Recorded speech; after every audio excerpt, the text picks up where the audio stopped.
Hi, this is Julie with a quick announcement before we get started. My guest today, Jonathan Fields of the Good Life Project, was instrumental in the creation of the Epic Life Framework, the foundation for all things Mother's Quest. Living my version of an epic life has really become my manifesto.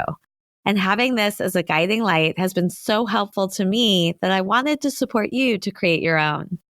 Continuing through the month of June, join us in the free Mother's Quest Facebook group, where you'll find a series of reflective prompts and live videos from other members to help spark your own.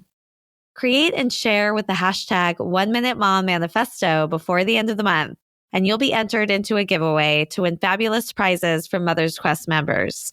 If you're discovering this episode another time, don't worry, the prompts will all still be waiting for you in the group. I hope you'll join us. Now, on to the show.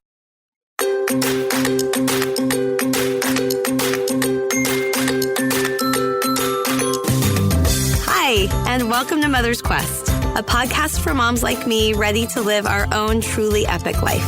I'm Julie Neal, a life and leadership coach, community builder, writer, and mom to two high-energy boys who challenge me to grow into my best self. I'll be right there. Where was I? In the months leading up to a big milestone birthday, I decided it was time to stop sidelining my dreams and realize that I'm the hero of my own journey. I knew I didn't want to do it alone, so I created this podcast to learn from other moms on their own quest, so their words of wisdom and lessons learned could help light the way for mine.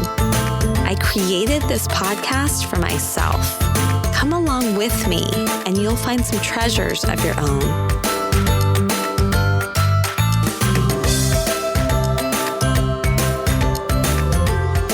I'm so thrilled to bring you this full circle Father's Day special with someone whose podcast, community, programs, and even summer camp have impacted me deeply, Jonathan Fields of the Good Life Project.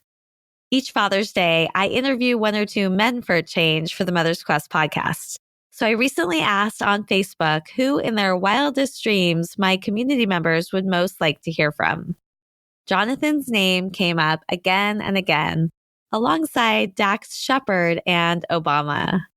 One of those who wanted to hear from Jonathan is Sarah Brannon-Musser, a Mother's Quest community member who found us through the web of Good Life Project connections. It seemed right then to invite Sarah to share this episode's dedication. Here she is. I'm honored to dedicate this episode with Jonathan Fields to my mom. My mom was in her early 40s when she started rethinking her life's purpose. I was a teenager, and right at that same time, she was diagnosed with a malignant brain tumor. What I knew about and have come to learn about my mom, the fact that she stood up for what she thought was right, that she loved connecting with others, and that she sought to understand them in the best way she knew how, has powered and inspired my life. She gave me purpose. I was seeking more aligned purpose when I found myself newly sober and at a camp for grown-ups called Camp Good Life Project. It's hosted by Jonathan and Stephanie Fields. I was about the same age as my mom when she began rediscovering herself, and I was seeking a community of learners who wanted to live with awareness, compassion, and purpose. I sensed that I would meet a few people like that at this camp based on the quality of Jonathan's podcasts. I found so many kindred spirits in one place. Finding them sparked a new evolution for me. I started connecting with many of the wise and wondrous teachers and decided to move from one thriving fitness business to create something that was even more aligned with who I am and what I'm about. I'm taking the lessons I've learned through the grief I experienced when I lost my mom, the anxiety of the times that we're in, and creating a space for stillness and strength building. I couldn't have done it without my mom or the container that Jonathan has built and continues to expand on. Thank you, Mom. Thank you, Jonathan. And thank you, Sarah, for this beautiful dedication honoring your mother and Jonathan. for the ways in which they have each inspired a sense of aligned purpose in you. That intentionality and authentic connection are values embodied by Jonathan Fields in all aspects of his life well lived. Jonathan is dad, husband, award-winning author, and the executive producer and host of the top-ranked Good Life Project podcast, hailed by the Wall Street Journal as one of the top self-development podcasts, and featured recently by Apple on stage during its legendary annual event. The podcast is beloved by listeners worldwide, including myself, who appreciate the intimacy and depth of his interviews, with inspiring guests that in recent weeks alone have included Elizabeth Gilbert, Stedman Graham, and Abby Wambach.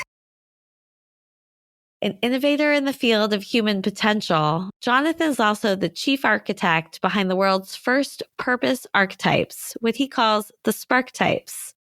Tapped by over 150,000 people now, including many Mother's Quest members, seeking to amplify our purpose, expression, performance, and flow.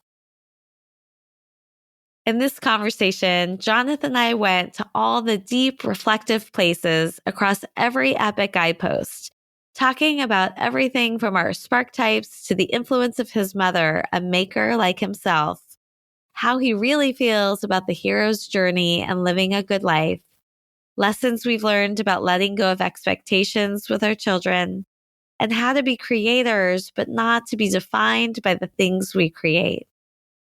The whole interview for me felt like one amazing epic snapshot moment with a guide on a similar quest for meaning and connection. I'm so excited to bring you this conversation and Jonathan's beautiful, powerful challenge for all of us, which he shares at the end.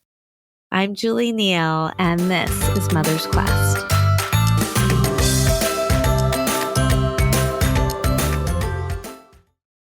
Jonathan, welcome to the Mother's Quest podcast. This is such an honor, and I'm just so thrilled to have you here for this special Father's Day episode. Oh, it's my pleasure. I'm so glad to be here. I want to start with a story. One of my favorite things to do, especially when I have something that's feeling kind of big and important and maybe making me feel a little nervous, is to go to one of my children and ask them for some insight. So this morning, I had posted on Instagram a photo of the two of us when we were at Camp GLP and letting people know that I was having this full circle moment, interviewing you for the podcast and asking if they had any questions. So I brought the post over to Ryan and showed him the picture and said, take a look at this. What are your thoughts?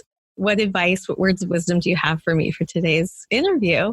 And so the first thing was he brought a dose of typical high school boy realism. He says, hey, Mom, look, this post is doing better than 95% of your posts on Instagram.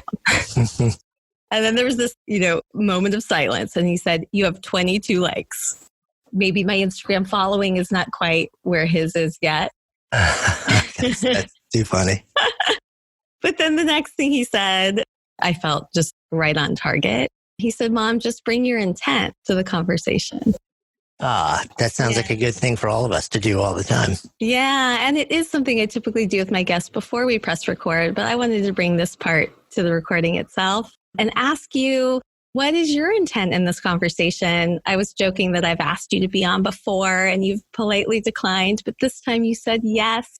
And I'd love to know, what are you hoping to get from this conversation? I'm not hoping to get anything from the conversation, to be honest. I'm just hoping to be present, spend some nice time with you, and share anything that feels good to share. So that's actually very similar with the intent that I'm bringing. I mostly want to get out of my own way and be present for whatever unfolds, to really bring my curiosity and to listen. But the other thing is that I do really feel, in some ways, being in conversation on the Mother's Quest podcast has been a gift for those who I bring on, a chance to press pause and to really reflect on the things that matter in our lives. Because you have given me so much, and your podcast and your camp and really everything about Good Life Project, this venture that you've built, has been such an inspiring model for me. I also just want to give back in a way. So I hope that you do leave when we're done feeling enriched by this time we spent together. Thank you. we're starting off well with that beautiful intention. And also, I've already learned some good words of wisdom from your kid. So it's all good. Well, let's start with the first question that I typically ask my guests. Tell me a little bit about the impact that your own mother has had on you and how that has shaped who you are today. So that's a pretty big question. My mom has had a lot of impact on me, who I am, the way I see the world. We're wired similarly in a lot of ways. She is somebody who's always been a little bit different, kind of followed the beat of her own drummer, very creative, very much a maker. And she loves to work with her hands, to try new things, to make things from nothing, to sort of follow wherever her interests take her. That has been very much who I've grown into, and it's been a part of my journey.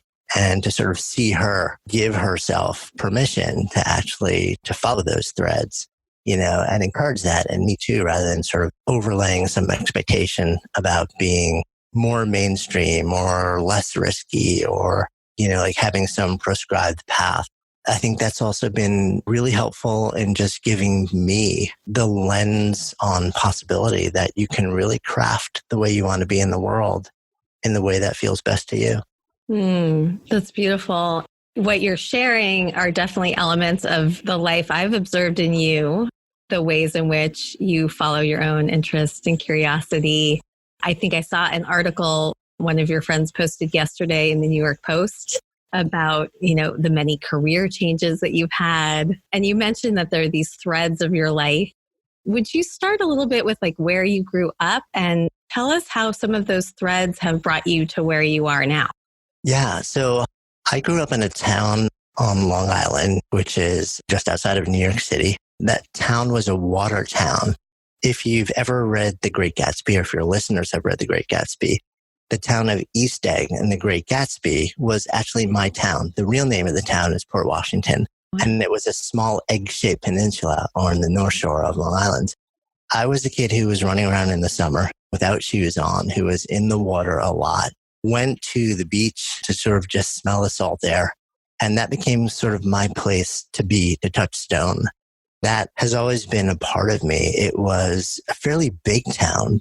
Water towns have this kind of feel which changes the pace of life. And I think sometimes when I get a little bit too hurried in my current life, if I can step back into that sensibility, it kind of reminds me who I am and what pace allows me to come alive. So I think that's been a big part of me. I was always a kid who was creative from the earliest of days. I said I'm a maker like my mom, and I was making stuff. And that took nearly every form imaginable. My mom was a potter when I was really little. So the basement of our house, we lived in a big old house, was a pottery studio with all of these different wheels, from small electric wheels to massive kick wheels with, 300-pound concrete flywheels. Once you got going, it was really important to keep your shins away from it because it would take you out really quickly. I was kind of surrounded by that energy all the time, and I just love being outside. I love making things. I loved being outside in nature, by water. And to this day, those things are still, a big part of not just what's shaped me, but who I am. I've heard many episodes on your podcast, and, it's possible it's one of the places I heard it for the first time, this idea of being on a hero's journey. And you use the language of quest, which obviously resonates so much with me. What do you feel like has been the arc of your hero's journey and that you've been on a quest for in your life? Yeah, good question. I think for me, it's been a series of hero's journeys sort of back to back. For me, I think the big question has been, what am I here to do? And I think that's a big question for all of us. Not just what's the footprint we'll leave in the sand, but on a day-to-day basis, what is the thing that will fill me, that will nourish me, that will allow me to lay my head on a pillow at the end of the day and feel like, yeah, that was a good day. And if I can do that again and again and again, I think that's powerful. And I think my thoughts on the hero's journey have evolved also. My feeling is that, yes, every epic story that's ever been written, every epic movie that's ever been out there, every epic, heroes or heroines story that's in a book, they make for really powerful, compelling reads because we love to see the person at the center of it come out the other side. and be changed and then potentially turn around and share what they've discovered with everybody else. The reality of that journey is it's pretty brutal. A lot of people, they sort of look at the emerged hero or heroine. They forget the fact that, the second or third step in that journey is you leave the ordinary world. You step over the threshold and you cross into the extraordinary world. Not extraordinary because it's awesome all the time, but extraordinary because it's the complete and utter unknown. It's the removal of the ground from under your feet. And along the way, while you meet allies who help get you there, you also are taken to the absolute darkest place you can be taken to. You're stripped of ego, you're stripped of identity, you're stripped of safety and expectation. Everything you thought was real goes away. You're challenged on the most profound levels. Then slowly you rebuild. You meet allies, you meet people who help you along the way, who show you a different way, who give you what the hero's journey would call the elixir, a different way through and a different awakening to a way to be. I sometimes wonder these days if we glorify the hero's journey and the heroine's journey because we love to write about it, we love to read about it, we love to see about it and hear about it. And we love to see people on the other side of it, having emerged from it, and potentially envision ourselves on the other side of it in that fully emerged place. But to live it ourselves in the true depth of what the journey is described as, there's a lot of brutality. And I often wonder if we just mythologize, like the yummy stuff and then pretend the bad stuff, somehow we can leapfrog that and just kind of want to cherry pick the good parts of the hero's journey. I'm not entirely sure we're all here to live a hero's journey. I think sometimes we're here to just wake up in the morning and feel like we're doing something that matters. I mean, my metric for a life well lived is constantly evolving, but very often, it's some blend of the ability to spend as much time as possible absorbed in activities and relationships that fill me up while surrounding myself with people I cannot get enough of. And if I can do that every day, I'm okay with that. I don't have to go through this big, semi-brutal narrative arc. Yeah. Everything you're sharing is bringing up a lot of thoughts for me. One is that what has become the framework and the guide for everything Mother's Quest, and as an extension, everything of the way I live my life now, is this idea of living an epic life. And in fact, coming up with that framework and then the acronym mnemonic happened with you and Harmony when I was in that process about 3 years ago, the Manifesto Code. So I ask all my guests this question about living an epic life. And what I have definitely done is kind of create my own meaning of what that means to me. And my very first guest, this woman, Navjeet Kandola, challenged me to let go of some of the elements of the hero's journey. She was like, is that really what you want to sign up for? And what if you imagine that you could choose a path that doesn't have to feel brutal, or where you don't feel like you're alone? And in so many ways that has shaped how I've chosen to say yes to my life in the way I have and the community that I'm building through Mother's Quest. So I feel like in some ways I hold on to elements of the hero's journey in terms of like answering the call and living your life in a different way. But like you, don't feel like I want to sign up for the parts that have to be harrowing. And at the same time, like we still have to acknowledge that things don't always feel good. Yeah, 100%. I think we can define it the way that we want to define it. There are some people that are all in and they embrace and they, wholeheartedly seek out the complete annihilation of their current identity and lives and the cleansing and the rebuilding process. And for some people, that may be the right choice. That may be the way, that may be the path that gets them to that place where they feel like they can finally stand in a life that they consider, quote, good.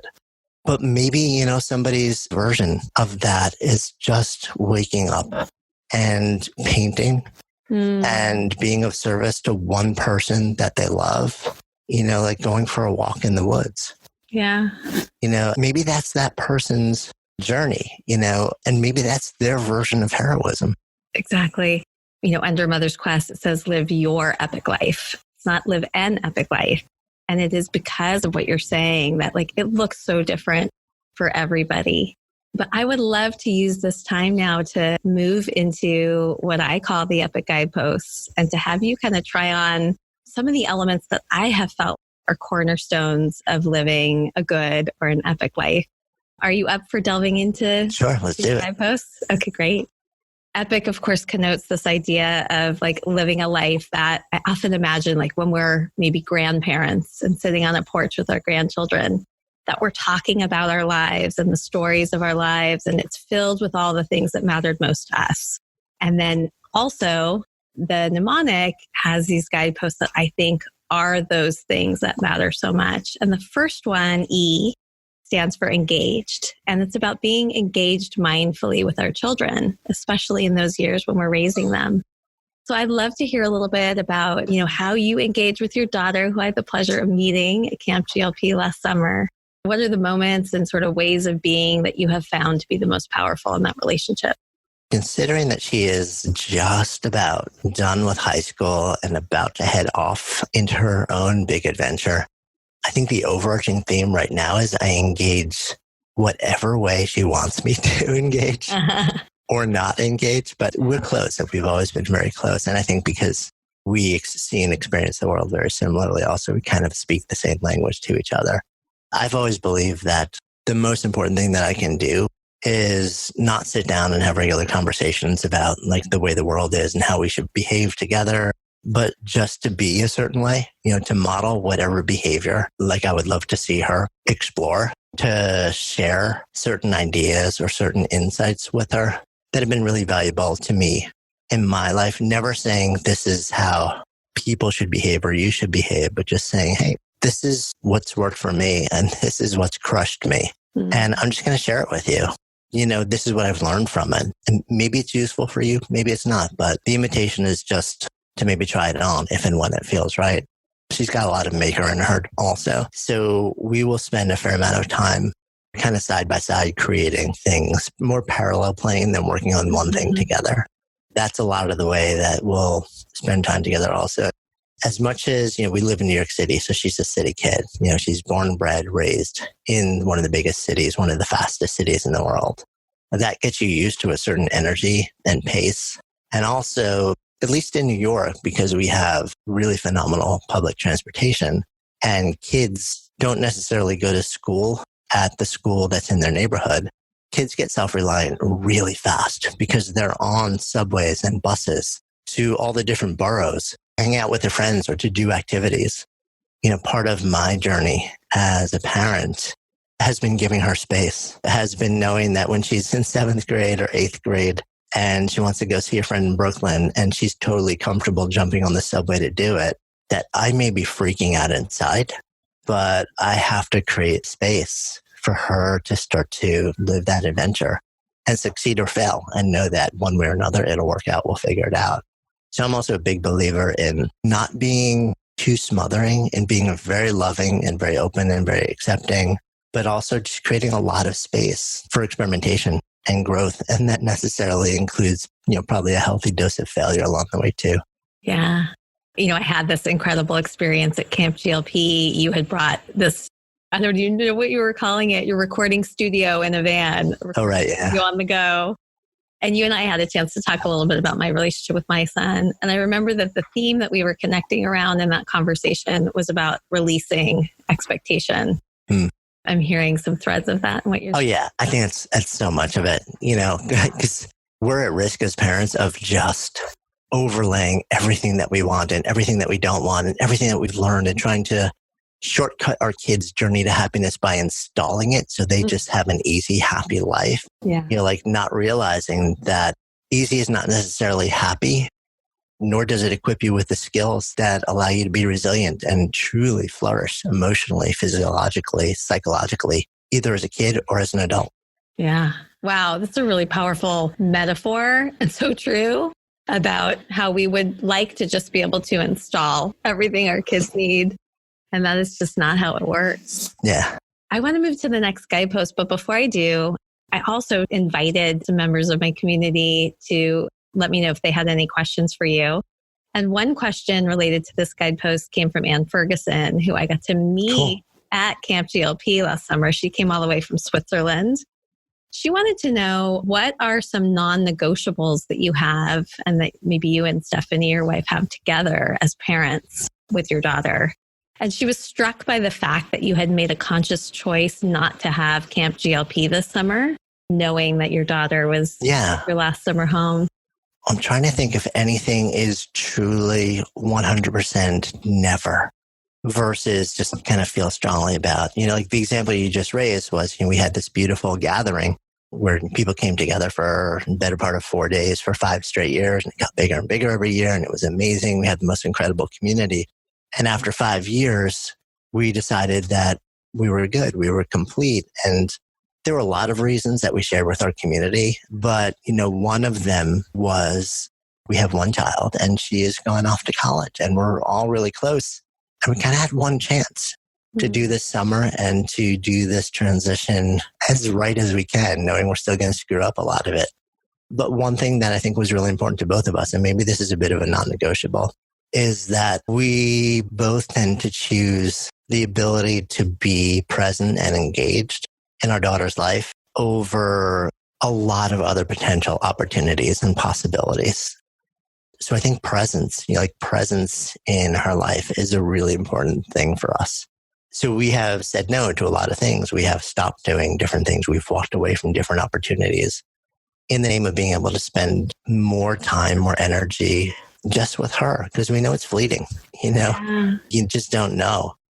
Being present and as much emotionally and psychologically present as physically present, I think they're very different things. It's one thing to say, okay, so I'm home at X time in the evening, and then have your body physically there for a family, but still be completely mentally and emotionally checked out or focused on something else. I almost wonder if sometimes the emotional impact of that is worse than being physically and emotionally unpresent, so that you don't have sort of the physical presence taunting you, but being completely unable to actually access the emotional and psychological presence of somebody who you really want to be there in that way. So I think we've spent a lot of time really making conscious decisions to be there as much as we can, to build our life in a way that allows us to be present. Like I said, the double-edged sword of that is we're not always wanted. Our daughter's going to college in Colorado, which is amazing. We happen to love Colorado too, and the way that we built our company and we work together. We're pretty mobile. And when we said jokingly one day, well, maybe we'll move to Colorado also, we kind of had a conversation about this being her journey, not ours. Yeah. Which is good. And that's great. That's amazing. In terms of a non-negotiable, maybe I don't look at it as a non-negotiable, but I look at it as a strong aspiration to be as consistently present as I can. I love that. Well, I want to move to the next guidepost, P, which stands for passionate and purposeful. And this is about the impact that we're here to make in the world beyond our family. Why am I here? What am I here to do?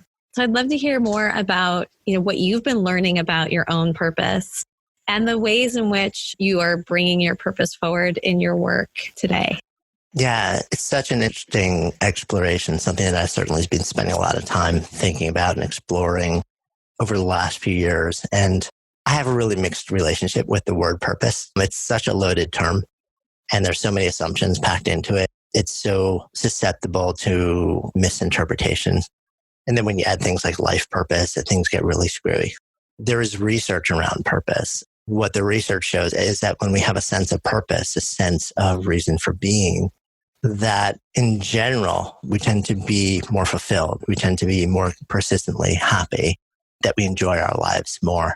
It's interesting. The idea of purpose and legacy, I don't necessarily tie together, because I'm not all that concerned about what my legacy is.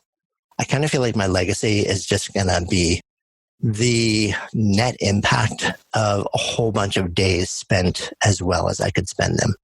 I don't aspire to build, castles and towers or leave this massive thing behind or have an impact on, X million people. But I know if I can wake up in the morning and feel like I'm able to invest my effort in a way that aligns with that essential nature of who I am, which for me is fundamentally a maker. And if I can then do that on some level in a way that moves other people, that over time I will feel a sense of being used for what I'm here to be used for. I'll feel a sense of purpose that may show itself in thousands of different ways over the course of my lifetime.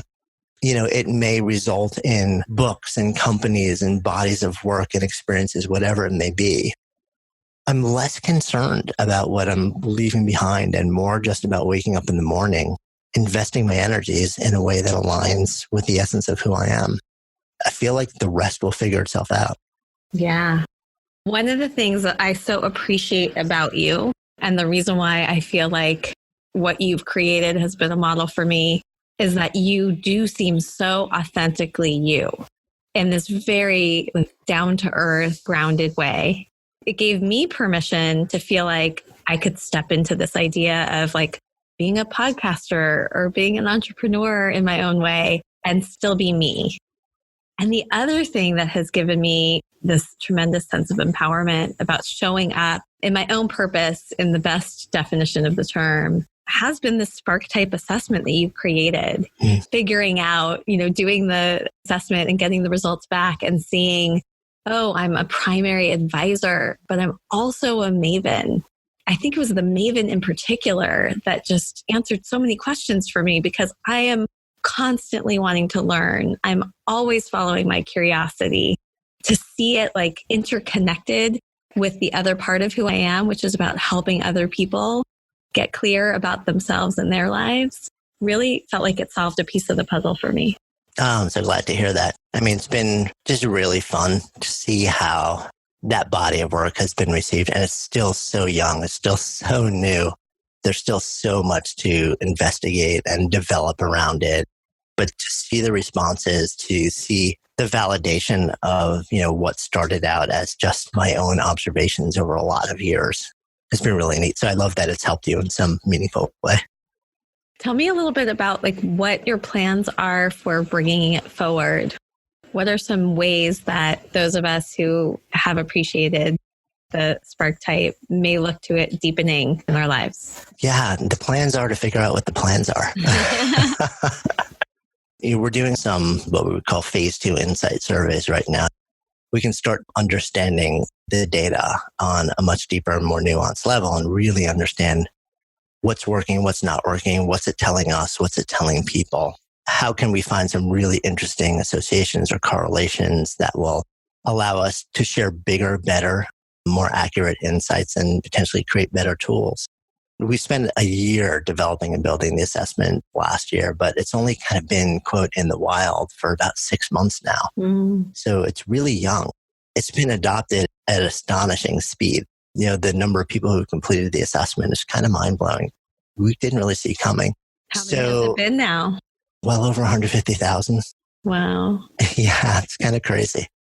A lot of people are asking this similar question. And is it appropriate or applicable for, kids, for different populations? What I'm sort of trying to do right now is figure out the answers to those questions based on the data that's coming in. At this point, it's a data set of more than 7.5 million data points. So it's a lot of interesting stuff. You're primarily a maker, is that correct? Yeah, I'm a maker scientist. So. Yeah. I hear the scientist in you coming out and how you want to make sense of people's experience with it and to figure out what's next. It reminds me of another question that came from another member of my community. The last thing I want to ask you before we move to the next Skypost, she wanted to know what happened to Revolution U. And more than the details around that, I'm curious to hear about how do these things that you create, your maker self, how do they evolve and how do you find that you carry parts of your work with you? So Revolution U, for those who don't know, was effectively a training program in helping people understand how to apply revolution or a movement theory to launching and growing a business or an organization. Like most stuff like that, I had developed all the background research and the framework for myself. Because I was really curious and because I wanted to know whether I could use it in my own endeavors. It was never supposed to be a public thing. I had a friend of mine knew what I was working on, asked me to share the framework in a keynote in a very private event with about 60 CEOs. And I did, and people kind of went bonkers. it wasn't something that I had ever spoken or acted or talked about publicly. That led to a series of additional keynotes to bigger and bigger audiences. And people kept asking afterwards, what do I do with this? Like, is there a program? Do you consult? And the answer was no. Like, this is kind of my own private geek project. I'm just sharing it because I think maybe it's valuable to other people, but I have no way of supporting them. Eventually, it got hard to keep saying no. And so we developed a program and we ran the program. I don't even remember how many times. And what I realized was that, I'm always sort of checking in with myself and saying, am I doing this simply because other people want me to do it? Am I doing it because I can do it? Or am I doing it because I want to do it or I must do it? The answer to that question was, yes, I see value in this. And, people are saying it's really helping. And at the same time, it wasn't filling me up. And it was the energy needed to sort of sustain that and potentially turn it into something bigger, which is what, people were asking for, was taking me away from other things that were calling me. Similar to a lot of things, I reached a point where I kind of made a decision, say, you know what? It's time to sort of put this on the back shelf. It will always inform so much of what I do and how I build companies and community and cultivate safety and belonging and rally people together. To this day, the framework, we still get messages all the time from people asking about it, which is kind of amazing. I mean, not too long, we were just actually in a meeting where we're kind of saying, what do we do with this? Is there some way to just make a lot of this public in a more detailed way so that it can live out there without me? So I don't know what the answer to that is, but that's what happened. Yeah. And so if you were to offer like one key word of wisdom that you've learned about being a creator in this way and still being true to your own purpose and to what really calls you, what would be the biggest lesson you've learned about that? Probably don't define yourself by your creations, but rather by your opportunities to create. I don't even know if that's right, but just don't define yourself by the things that you make, because that's a paradigm that locks you into stagnation. I'm really letting that settle in. I have moments in some of these interviews where I know I want to go back and listen again. And I think this is going to be one of them. Thank you. Well, I'm going to move to the next guidepost I, which stands for invested in yourself. And this is about, all of the places where you have self-care and where you support the things that bring you joy and your own growth and learning. So I'd love to hear, what are the ways that you invest in yourself? Yeah. So for me, I think having a daily practice has been instrumental in my ability to kind of be who I am and live the life that I want to live. The fundamentals on that for me are meditation. My most common practice is mindfulness. It's a daily practice for me, with metta meditation or loving kindness sort of mixed in along with that. Pranayama, which is breathing exercises, and movement. I think those are really important too. Because I work with my wife, we're around each other, 24/7. So we talk about work a lot, but we also try and make time to talk about just us and what we want from the world. I think that's important too. I think those are sort of the core things. And then, on an intellectual and a creative level, I will try and find challenges, learning opportunities. I guess a little over a year ago, I took the better part of a month off and went out to a workshop in rural Pennsylvania in Amish country and spent 13-hour days working with my hands, learning how to build an acoustic guitar. There was never a time where I had less time available to do that. And yet I knew it was a thing that I had to do. It was hard and incredibly rewarding for me because it just took me out of the city, put me back into big, open, natural environments and working with natural materials to create something physical with my hands. And then just intellectual learning opportunities for me are amazing. So the fact that I get to do a podcast and sit down a couple of times a week with some of the most incredible people in the world, to me, this is me just finding a way to build an actual business venture around the opportunity for me to learn from the people I most want to learn from, which is kind of an amazing thing. Yeah. Oh, I identify with that so much. The power of conversation is really amazing to me. I definitely observe this in you and your podcast conversations. And then I have now been able to experience it myself. There really is like a transformational journey that happens for both of us sometimes, the guest and the person interviewing, from the start of a conversation till the end. Yeah, I agree. And I also think that the more you do it, the better you get at it, and the more you start to push the edges of what you can create within a conversation. I actually re-released an episode today with this woman, Genji Heiston, a dear friend of mine. And the conversation in that podcast, both the things that happened before and after, have fundamentally changed my life. And it's making me really curious to hear from you. If you were to identify one conversation on your podcast that ended up like deeply impacting you and really is part of this, how you have invested in yourself and your life, what conversation comes to mind? Wow, so many. So hard to pull one out. Milton Glaser left a really big impact on me and really led me to spend time reconsidering how I want my life to look. For those who don't know, probably about 91 years old now, 91, 92 maybe. Probably the most iconic living designer on the planet. Designed the I Heart NY logo, the most ripped off logo in the history of logos, Wow. and a whole bunch of others. He is stunningly prolific. He's known what he wanted to do since he was 6, which is to make things that move people. So we connected on that level.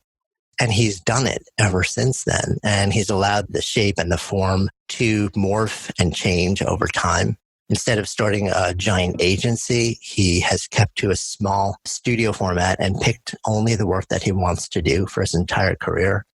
He spends, long weekends up in the country away from the city, and also has taught, I think, for more than 4 decades, so that he has this ability. He loves just giving back and help shaping and inspiring generations now of people who are coming up behind him.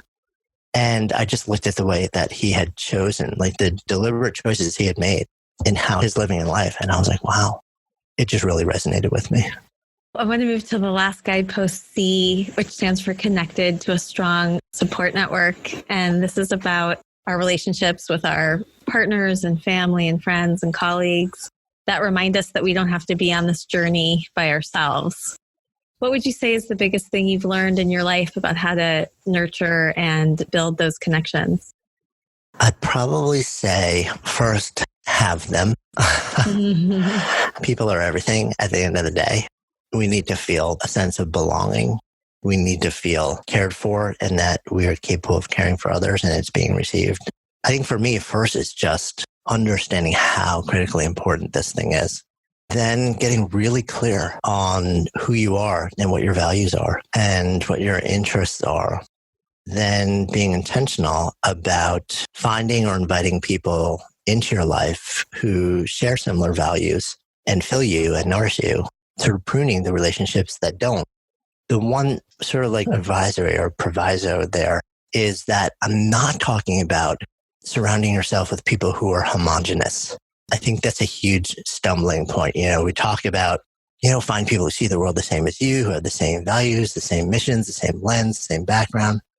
To me, it's a thin line because you want people, I think, who share a similar value set, but you also want people who look different from you and sound different from you and have different backgrounds and history from you and see the world differently from you, even though they may come from a similar set of values, so that you can have those conversations and interact and expand your worldview and learn from them and potentially help share your own lens on the way the world is. I think shared values, but also expansive and different worldviews, histories, experiences, backgrounds, I think is important. I think today more than ever, that's important. I really feel like I've been appreciating what feels like a conscious intention you've been bringing to having more diverse voices and experiences on your podcast. Yeah, it's absolutely. It's very intentional. I'm a middle-aged white guy from the Upper West Side of Manhattan. A couple of years ago, I realized that we've always done a really good job of gender balancing the guests on the podcast. That was part of our mission from the beginning. But what I also realized is we have not done a good job of telling the stories of people from a much more diverse set of backgrounds, people of color. And that's a failure. So yeah, we have been much more intentional at figuring out a process to be able to tell more stories, to tell more diverse stories and more inclusive stories. And it's a process. It's a learning process for me. It's a process of restructuring a lot of what we do and how we produce. And it's an amazing invitation to be able to step into that and figure it out along the way and do some things right and also do some things really wrong. And sometimes privately, sometimes publicly. Yeah. And that's all okay because I think we're all learning together. Well, we're almost at the end of our time together. This is a moment where you have an opportunity to give me a challenge that may help me more fully live my epic life. And anybody who's listening and coming along can say yes to this as well. What would you offer me? Let's do a 7-day challenge. Wake up in the morning. Before you get out of bed, put one hand on your heart, put one hand on your belly, close your eyes, and just ask yourself, what do I most need today? Give yourself a minute, 30 seconds, whatever it is, without looking at a device, just kind of breathing into that. Then make a commitment that at some point before you rest your head on the pillow at night, you will do at least one thing that helps you give yourself that need. Yeah. I say yes. That's really beautiful. I look forward to seeing what unfolds with that. So the way that I end every podcast episode is with acknowledgments. And it's a chance for both of us to share whatever we're taking from this time together. And I'd like to go first and say, we started with this question about intention. And it's funny because you said you didn't really have one. But one of my biggest takeaways and what I'm learning from you is how much intention you actually bring to everything you do. But also with this willingness to let things go. So I'm really holding how we can be creators of our children, of ventures and programs and frameworks, love them and nurture them and care for them, but also be willing to not let them define us and to let them go when it's no longer serving how we want to live our life. That's my biggest takeaway today. Yeah, I love what about you? Just really enjoying your process of inquiry and helping step through the framework, I think is really valuable to be able to explore those 4 elements and revisit my own thoughts on them, which I probably haven't thought about in a long time. So super appreciative of that.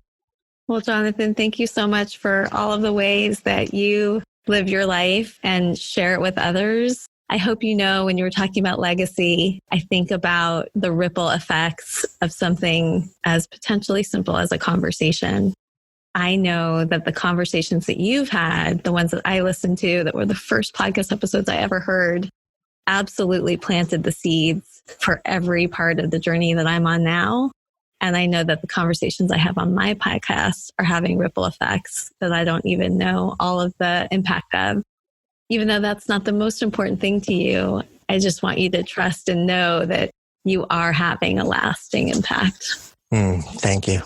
Have a great rest of your day and enjoy the summer with your daughter whenever she is ready and wanting your presence. Thanks so much.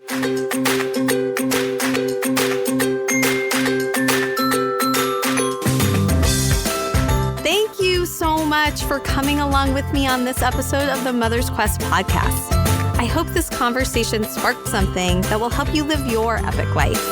If you'd like to get show notes and learn more about the Mother's Quest community, head over to mothersquest.com. And while you're there, I would love it if you would follow the prompts to subscribe, leave a review, and help us spread the word. I want to end with some words to help light the way on your quest. Seize the day. Love your people. Honor your gifts. Until next time.